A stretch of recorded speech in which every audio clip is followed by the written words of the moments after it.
This is your Neepawa Town Council debrief for the August the 16th, 2022 meeting. The debrief will take you through the key issues being discussed by Council and provide a bit more information on what they mean for the town. This week sees the second reading of the bylaw amendment concerning a quarter section of land at the corner of Highway 16 and Broadway Avenue, which is widely believed to be the preferred location for the new hospital, among other things. CAO Colleen Sinchishin goes into depth detailing the response received at the public hearing last month and the options that are now open to Council. So in brief, Council can pass the bylaw as it is, propose major or minor amendments to it, or reject it. The Planning Act would have compelled a revision if a significant number of objections were received, that number being 25 eligible persons or 50% of property owners within 100 meters of the location. However, that threshold was not met. This is a brief overview, however, and a completely lacking in nuance of the situation. So for a thorough explanation, as well as what happens next, definitely listen to CAO Sinchishin's entire summary. Council vote was split on the issue, but ultimately the bylaw did pass its second reading. Okay, Colleen, we're moving on to unfinished business, the zoning amendment proposed bylaw.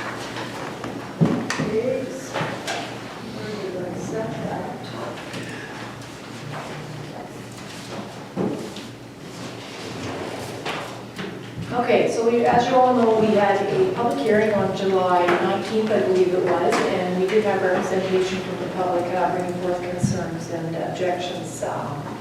So looking at a process going forward, you have to debate and decide tonight which avenue you're going to choose, whether you're going to stand firm on the bylaw as was presented that was given first reading on the 19th of July, or whether you've heard enough and sufficient evidence at the hearing to change your course of action. So either by rejecting the bylaw or proposing some kind of amendment, really minor or major. So I'm just going to back right up so we'll get you started before your discussion. Bylaw 3216-22 was drafted to carve out a parcel of land in the southwest 341415 for an institutional use. It was a 39-acre parcel. Aware of the potential for developing the balance of their property into the future, the owners of the property made the decision to proactively alter the zoning of the entire quarter section to reflect uses they deemed compatible with the area and to advance a growing community. The choice to set forth the residential portion or area as a residential multi-unit RM1 zone was contemplated at length by the property owners and was deliberately chosen to provide flexibility under the town zoning bylaw for uses that are permissible in an RM1 not related to housing. Such of those uses potentially in the future for like a community center, a school, a place of worship, a park, a playground, there's many uses. So on June 7th, first reading was given to that bylaw to amend the zoning. The next steps after that first reading involved under the Planning Act the circulation of a notice of the public hearing for the zoning amendment to properties within 100 meters and a provincial circulation to various departments and agencies. The Neepawa Area and Planning District actually served the notice on all property owners within a 250-meter distance, which is 1.5 times greater than what was required under the Planning Act. The Planning Act then sets out various obligations and legislation processes must be followed. And as these planning documents come forward, if there are people expressing concerns or objecting to, the following applies. If a sufficient number of objections are received, Council can either give second reading to the bylaw or pass a resolution to not proceed. To be sufficient, objections must be received from at least 25 persons, or 50% of the total number of owners of property located within 100 meters of the affected property. On July 16th, I said 19th already. The required public hearing was held. 5 of the individuals attending the hearing relayed their concerns with the density proposed for the residential area, as well as concerns regarding traffic and access. There was 1 written objection also received expressing concerns with the density of the residential area, among other things. So Council at that particular night did not give second reading to the bylaw, and of course it's on your table tonight to consider whether you're going to bar the second reading. So just to analyze it in relation to how we have to comply with the Planning Act, the process to be followed hinges on whether a sufficient number of objections were received from property owners within 100 meters. At the close of the hearing, it was noted that neither threshold, being 25 eligible persons or 50% of the property owners within 100 meters, was met. As a result, council would be well within the rights to proceed with sectioning zoning bylaw 3216 as originally proposed and give a second reading tonight, third reading in our next meeting. Throughout the course of the hearing, though, matters such as traffic, access, etc. were brought forward, and a common theme, though, however, related to the intensity of the proposed residential zone being a residential multi-unit zone. Persons presenting at the hearing appeared to be more accepting if there was a change to a residential zone of less intensity, and any future development that might come forward with a greater intensity would be evaluated on its own merit. So you have options. You can either, number one, proceed in giving second reading to the bylaw as it was originally proposed, with a third reading on September 6th. Since a sufficient number of objections was not received, you would be well within your abilities to do so. You could proceed in giving second reading to the bylaw as originally proposed, and although there is no legislative requirement to do so, because sufficient number of objections were not received, you could give notice to those that attended the hearing to submit a second objection. I would advise, though, because you did not receive sufficient objections at the first hearing, you will get the same amount of objections at the second hearing, because you cannot include any new presenters who did not attend the hearing. So, because we did not meet sufficient at the hearing, even allowing them the opportunity to send in a second objection would not meet the criteria. So, I think I would advise as well, if you proceed that route, a letter be provided explaining all this to them, and I think we'll do that. The other option is you consider altering the bylaw prior to second reading, which is what you're going to talk about right now, to change the residential multi-unit zone to a residential single-unit zone. And this change would be allowable under the Planning Act. And further, since the impact of this alteration would not, or would actually reduce the intensity of the residential area and not change the original intent of the bylaw, because it's still residential, council would actually support this alteration as a minor alteration under the Planning Act, and you would not be required to hold another public hearing, as would the Planning Act would tell you if it was going to be a major alteration to the amendment. So I guess I just need you to talk about and give some direction about where we go with this. I've got a question. You said that at the public hearing there wasn't enough residents to what was the number that they needed to come, or what percent did we achieve? 25 eligible. Eligible Right. also is quantified by an eligible objector is one that could actually vote in an election held in the town of Neepawa on that particular day the public hearing was held. Okay. Like what number did they need to come in compared to what number came? Well, that's no question though, because if you start including everybody that lives at the Broadway Apartments, we put upwards of 100 people. We actually only had 14 people who attended the hearing plus the owner. If you actually removed some of them that weren't eligible, I think I said we had 12 eligible people that would have been there to vote, so they had half of what they required. If you look at it from a properties perspective, there was only 11 properties as well. And taking out of consideration the Broadway Apartments would have one owner, property owner, they still fell short of the requirement there. I think they needed 17, and there would have only been 11.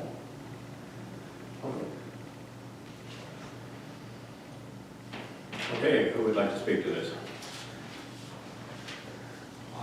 Okay, go ahead, Councilor. Yeah, I would like to speak in favor of supporting this subdivision as RM1 as requested by the landowner. This particular zoning of this is important that we get this passed through.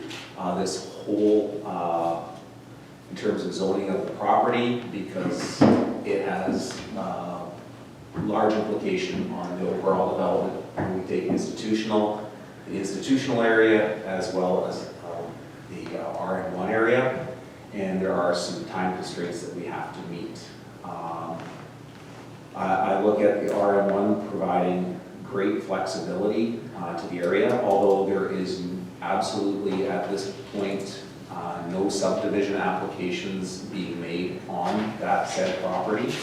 It's just the RM1 to provide that flexibility going forward. And as the CAO mentioned, it could range anything from single family housing to churches, playgrounds, whatever going forward for that property. And whereas if it does go RS, anything that goes forward there other than a single family house has to come through and it would have to go through that process. So I would be in favor of supporting the RM1 as requested by Mr. Zettler and his original application. My fear too is that if this doesn't go through as RM1, he would have the right to remove this application if he so chose. Councilor Barron. So I will be supporting the RM1 as well, original intent by the applicant. But also we have been tasked to always think long range and pave the way for our future of the town, to bring in developers, to bring in businesses and events. We've talked in town a lot about a variety of different things over this term. I know I've talked a lot about a learning training center that, you know, believe it or not, we're working on stuff like that. It's odd that I'm not getting many reports lately because most of them have been in camera and confidential at this time, but to be released soon enough. By providing the RM1, we have people looking at the site that may want to put another institution there, and it's ready-made for it. The fewer hiccups that we have in the way of development, the more enticing our town is. If you have access to the Car magazine, there are 2 huge write-ups about the town of Neepawa and how is it is expanding, and all the activity and construction going here. We are under the eye of the province and neighboring provinces. And this is one more thing to make it attractive for developers to come in, for businesses to come in. We're opening the door for them. We still have a lot of influence going forward with helping arrange the property to its best use. Future councils can do that. We have roads, sewer and water. We're planning now for what is best suited for the future.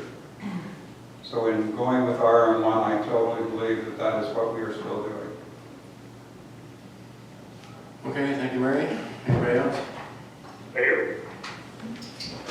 Councilor Headley. Deputy Mayor Headley, sorry. Oh, that's fine. I would also echo Councilor Gerard and Councilor Parrott's comments. I guess probably some people would consider me still a newbie at being here for 25 years, but one of the things that I've listened to over the years is a lot of people discussing on what it could have, should have, and different planning that should have been done over the years. And I think here's an opportunity to look at a bigger picture, and I believe that we should be following Mr. Zettler's proposal, and certainly I'll be agreeing with it, and I believe that this is good for the betterment of the community at the end. Okay, thank you, Brian. Anybody else? Councilor Ado. You know, first off, I'd like to say, you know, I think it's very appreciative of everyone that the landowner themselves has taken this step to help provide property that's required in order to have this institutional area. I think that takes a lot of credit, and I think that's something that sometimes isn't appreciated enough. I myself would prefer to see it as a single-family residential and then escalate it as needed when needed, because I think it gives you a little more leeway, the backwards leeway. You know, I understand how having an RM gives you leeway to just build whatever's permittable under that. However, the single-family gives you the opposite. You can still go bigger and better, but then there's a little more due process. So for myself, I feel that the single residential would be the way. Either way that we do vote, it's definitely a good vote for Neepawa. I don't think there's a bad vote here. It's a good vote for Neepawa either way, and I understand, that we're not always seeing eye to eye, but we're always respectful of each other's inputs. And I think one other thing to note is it's something that, however it goes in the end, is going to be good for Neepawa.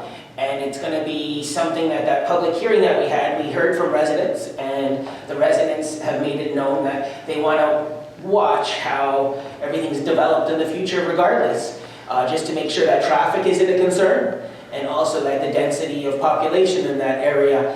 I know in my area where I live in the community, I was a little worried when they opened up this one section of street that it would intensify traffic, but it actually has had the opposite result. It's actually lowered it. So sometimes until you see it, it's hard to really fathom what's happening until it comes. So I think it's definitely going to be good either way. So thank you to the landowner for coming this far. Anybody else? Councilor Costello. I would like to state that I'm actually in favor of the RM1 process. And I like to believe that as a community, this opens up opportunity for anything that needs to come in. And I think you need to trust in council as well, and public hearings and all of the process that works, and it does work.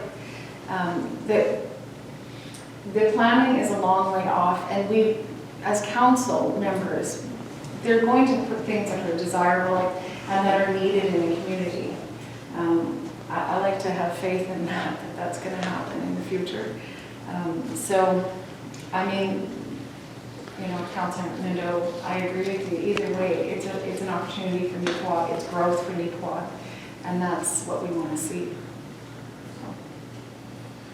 Anybody else?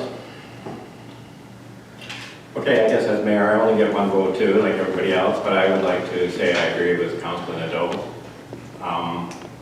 These are tough decisions, but I think my concern is that, we're actually voting on a blank slate. We have no idea really what's going to occur out there. We don't know when it's going to occur.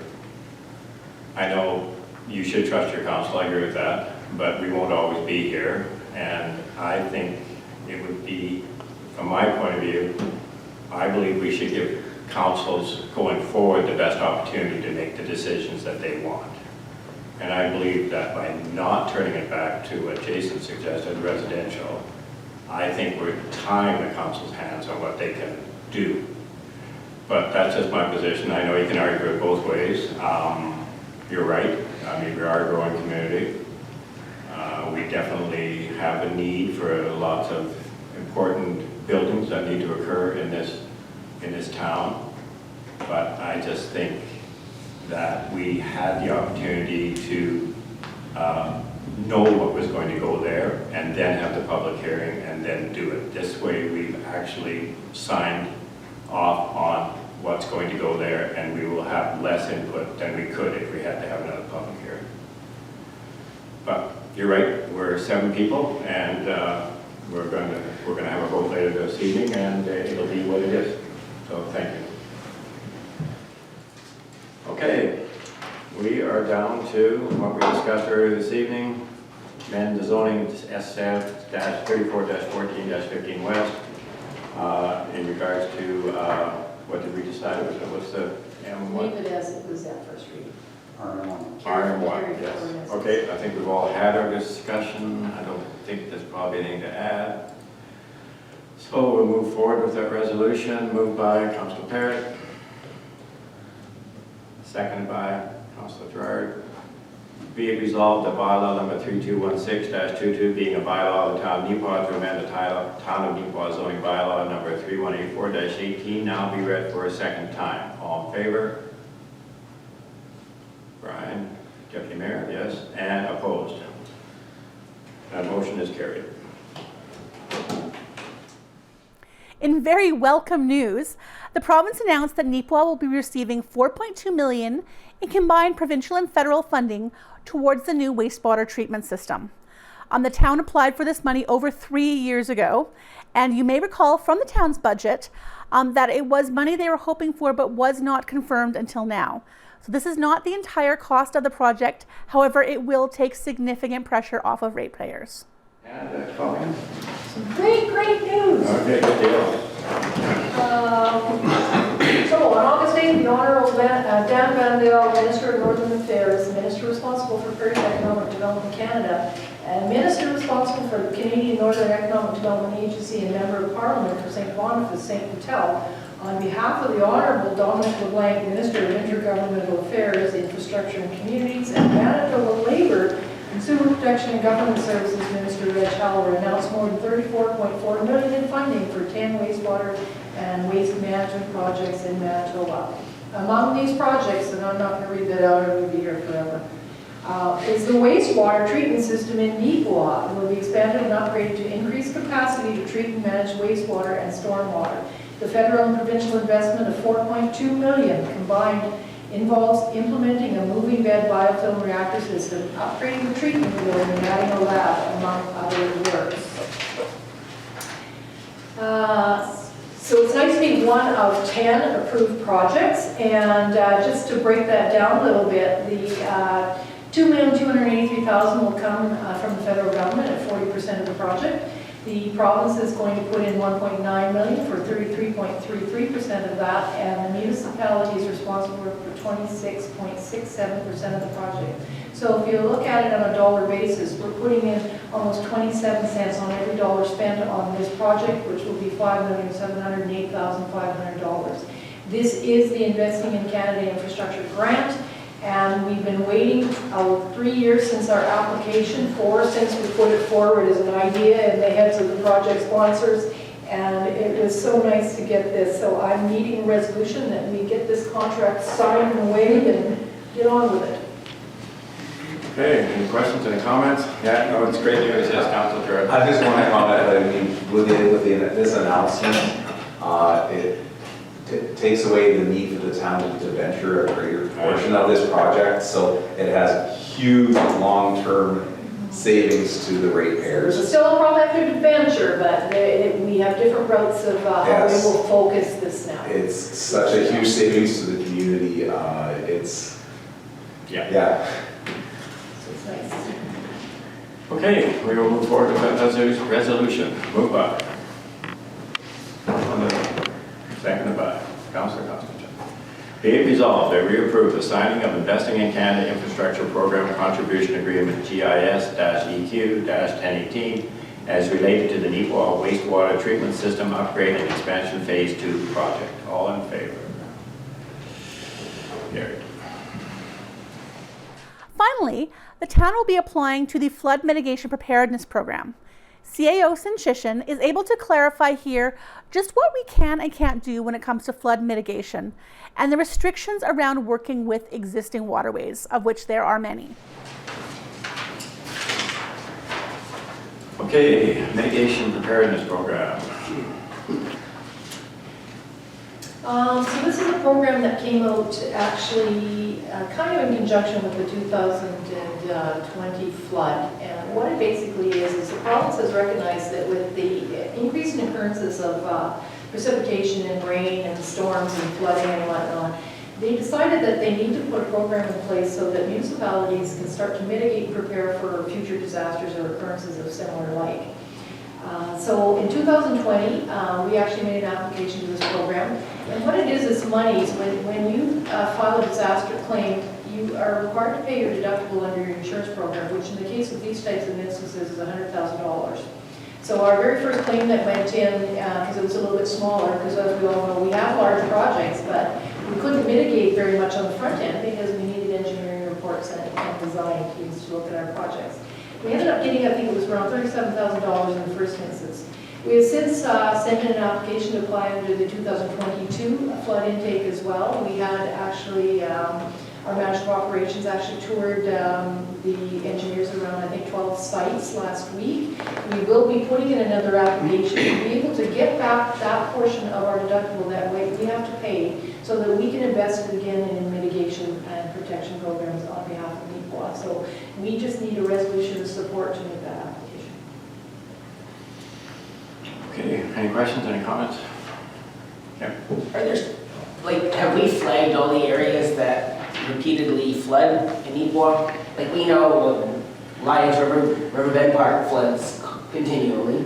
Is there something we can do with those curves around the river there to? No, you cannot touch, it's very difficult to touch or do any work on the waterway. You probably noticed, even just preparing for Park Lake, some postings in the paper with the navigable waters applications. So you have to deal with Departments of Fisheries and Oceans, you have to deal with Transport Canada. This is a lot of the stuff that Stantec's doing for us.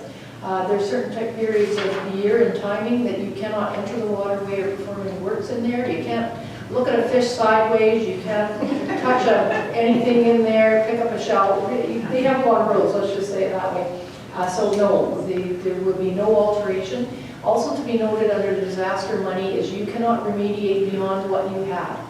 You have to put it back to the exact state that it was before, which is fortunate for us because Park Lake really did not have any pre-existing condition and was not registered anywhere in provincial and federal documents to suggest it was a certain way. It did not meet any parameters. It did not meet the spillway requirements or any retention for holding water. So we are able to build to meet safety and health standards now and meet all the requirements of DFO and everybody that needs us to meet. So we're gaining a big advantage there. But yeah, you have to put it back into the state or as close to. That's the rules. Okay, we'll move forward with that motion. Moved by Councilor Perry. Seconded by Councilor Costa.